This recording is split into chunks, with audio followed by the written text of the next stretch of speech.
The red, white, black and white isn't enough there, so especially in Durham. Yeah.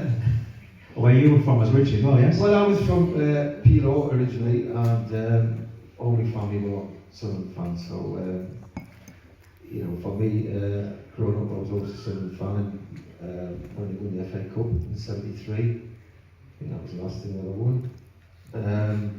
So yeah, I mean, Papa John Cup? Not Chris. well, Papa John's, does that count? Yeah, talk about Sunderland as well. I mean, you know, there's a lot of people here don't realise that's your team, wasn't it, really? And you did finish your sort of career on toward tail end towards with those guys, didn't you? Yeah, I did. I went 96, 97, was it? And yeah, it was a battle for relegation. Unfortunately, we didn't go down after the season at Wimbledon.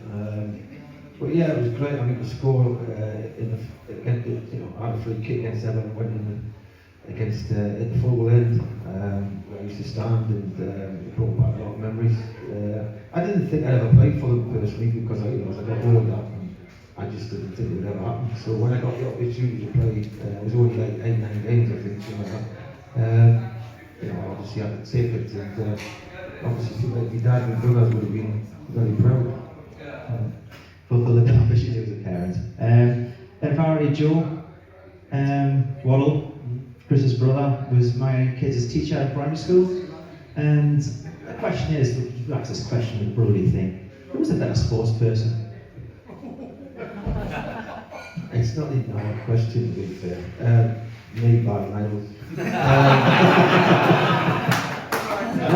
Yeah, we've talked about diamond lights and stuff like that. We've also got to talk about that lovely haircut.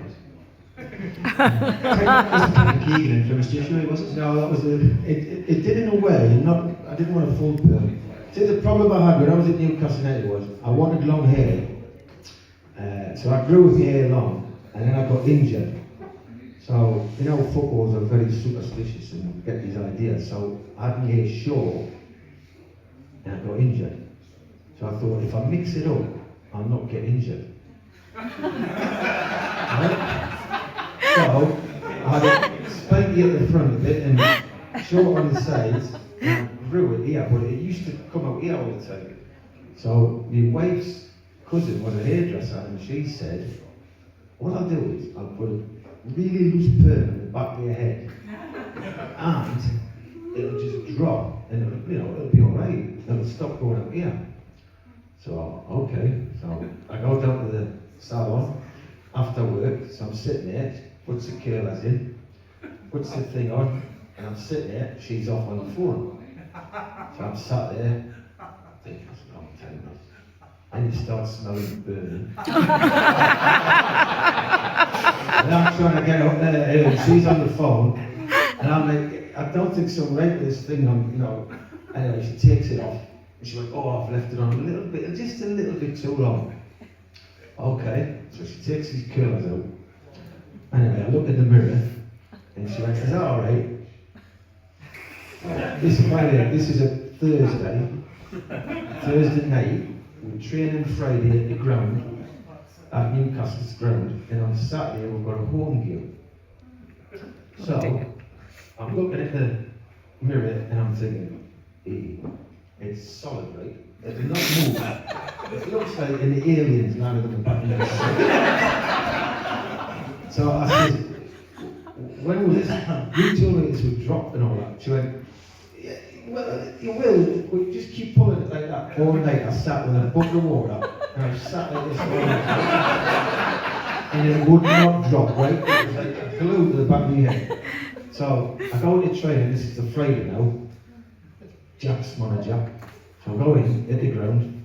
So I never wore a hat. Never. So I got this hat on. So Jack went, come on, let's get out training. Chrissy, get that hat off. No, Gaffer, just let it, it's a bit cold today. Just I'll wear this hat, it'll be alright. No hats, off. Oh. Right, so I take this off, and all the lads just went. Then you try and get yourself out of the way thing. It'll drop, lads. It'll just, a day, it'll be down the line. And I'm thinking, no. Then I started, and the lads were like, oh, we'll run out the tunnel tomorrow. And I'm thinking, so the night goes, I'm sitting up all night, pulling the head down, trying to get it to drop it and not. Anyway, Saturday comes, and we used to run out the tunnel at 5 to 3. There was none of these cones everywhere, like the M25. We used to just run out at 5 to 3, and you used to grab the ball off the ref if you wanted to kick. So as we run out, I'm at the back, and I'm thinking, I don't want to go. I don't want to go. 36,000 there, and I'm thinking, I don't want to go. So anyway, I run out, anyway, and I'm running out, and I'm like that. And I'm thinking, anyway, I get the ball off the ref, and I ping it round, and it goes on the track. With an track thing on the pitches. So I go over and I'm thinking, okay, as I pick it up, the ground's gone silent. And I'm thinking, here it comes. And it sounded like the whole ground together went, what the?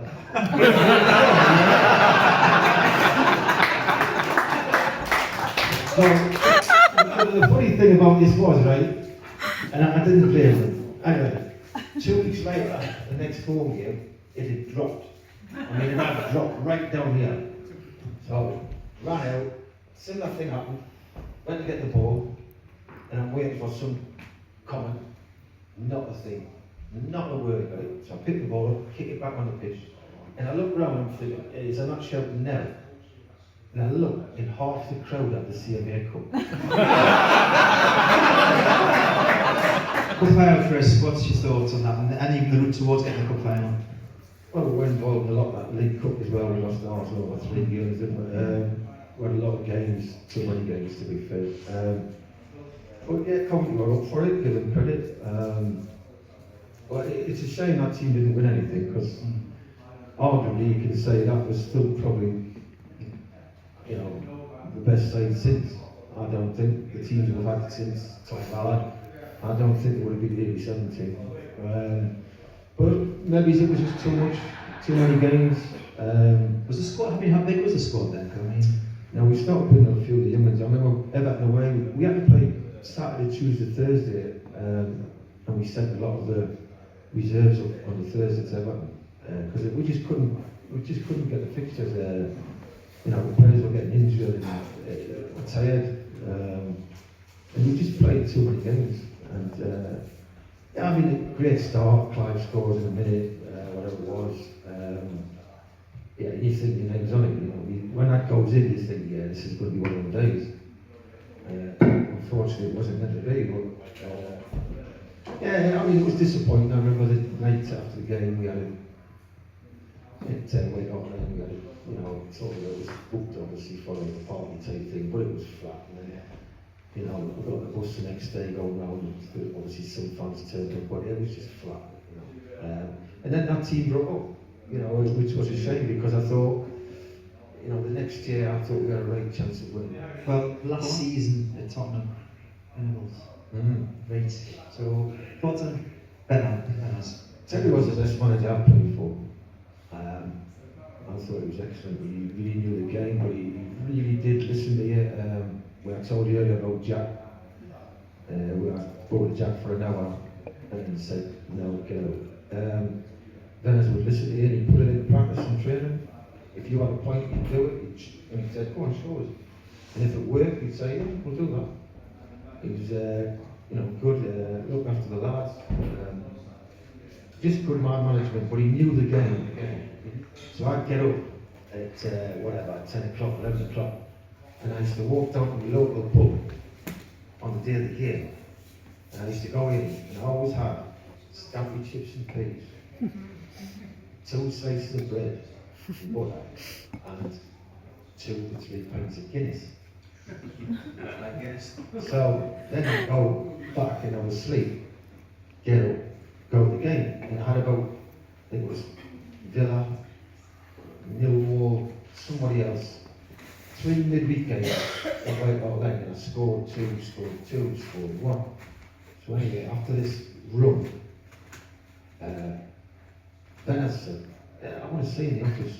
So I went in the office and he said, what do you do on Tuesday when playing these games?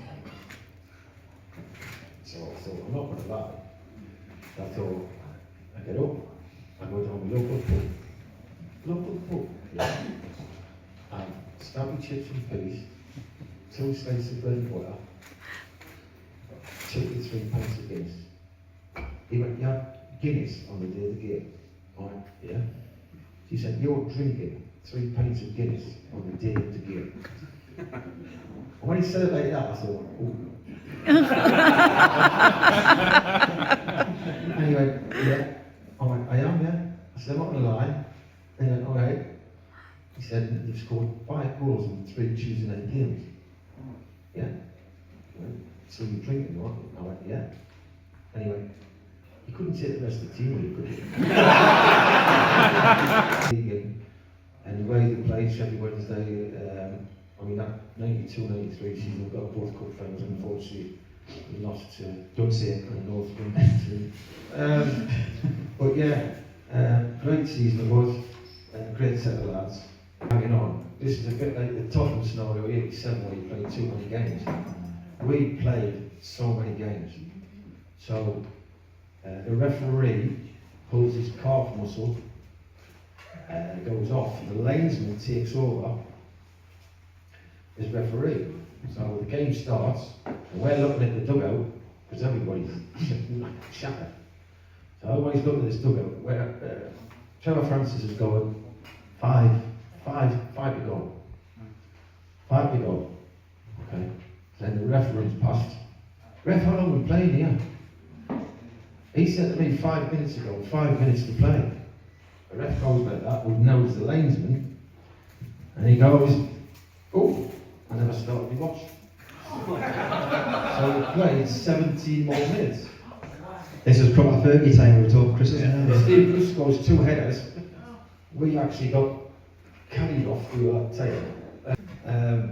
But obviously, Marseille against Milan was obviously one which I always get reminded of Marseille. When anything crops up, it's always that goal. He obviously free kick against Sheffield against Sheffield United, which was better than Gazza's. Big line of old Tottenham players going down into the nightclub, and there's a lot of people leaving because it must be about 1 o'clock, something like that. So there's a lot of people leaving.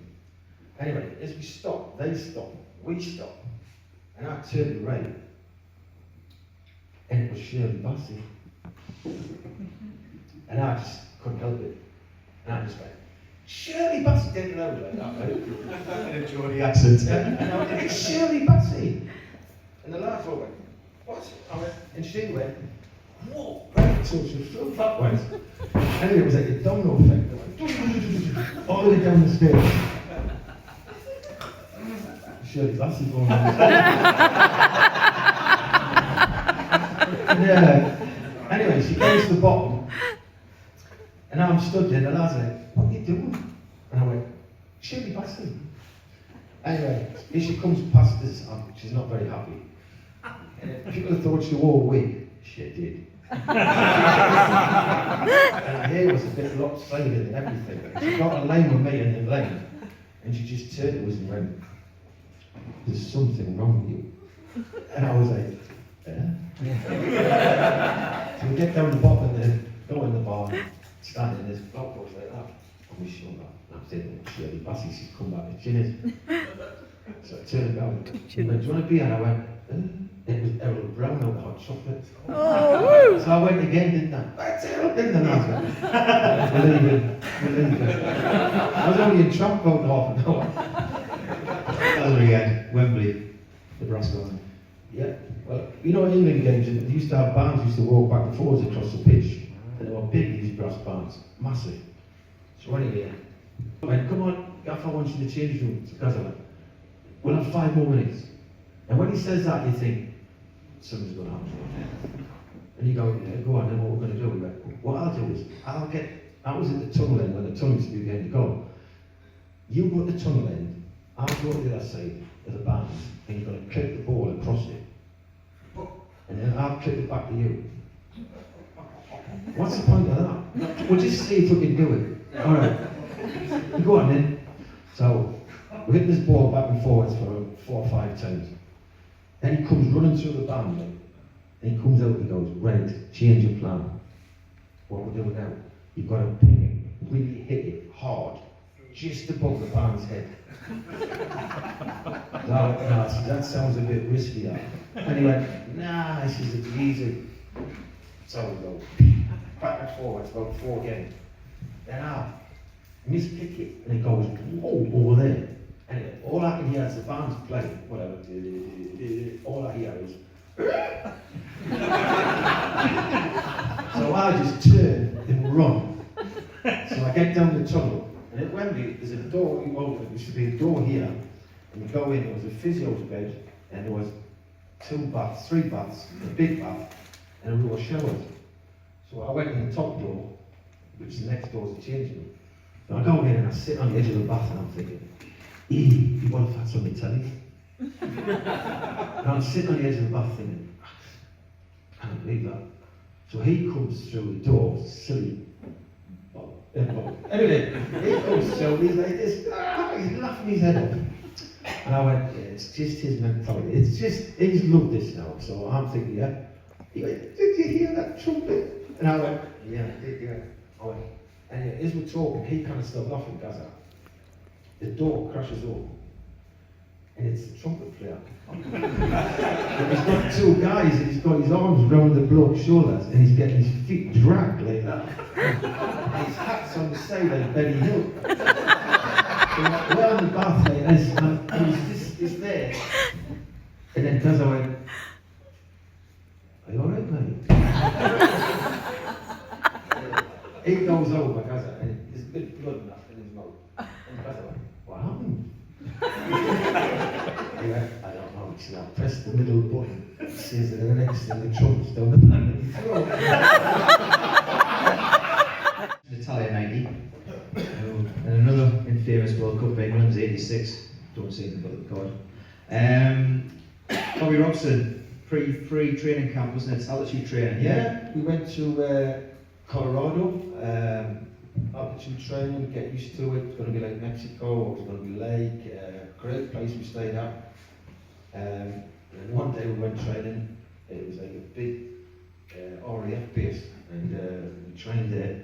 And remember Bobby Robson, Bobby used to forget a lot of things, and got there and he said to the kit man, where's my boots? And the kit man says, only the other players, the staff look after their own. So Bobby was going, well, I can't train now, I've got no boots. So they had this argument for 10 minutes. So Glenn was there in the squad then, and Glenn said, hey Gaffer, what size are you? He went, 8.5, always been at 8.5. So I thought, he must have had big feet when he was little. So anyway, he says, Glenn went, yeah, I've got some new Nikes. He said, you could walk around in them, 8.5, break them in for us. He went, yeah, give us a new. He says, I'm not in the Nike, he says, American crap. So he gets his, anyway, Bobby puts them on, and honestly, he gets up and he goes,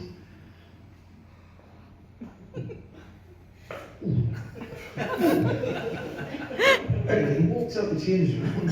What else did he? Anyway, so 5 minutes later, I comes back in, hardly walk, takes him off, goes, Glenn, can't wear them. He got some Teddy Butchers or some size 12 ones. He went, can't wear them, American rubbish. Get yourself a proper pair of football boots. 8.5. Walked out. Glenn, she said 8.5. He then picks them up. Then took the paper out from the toilet.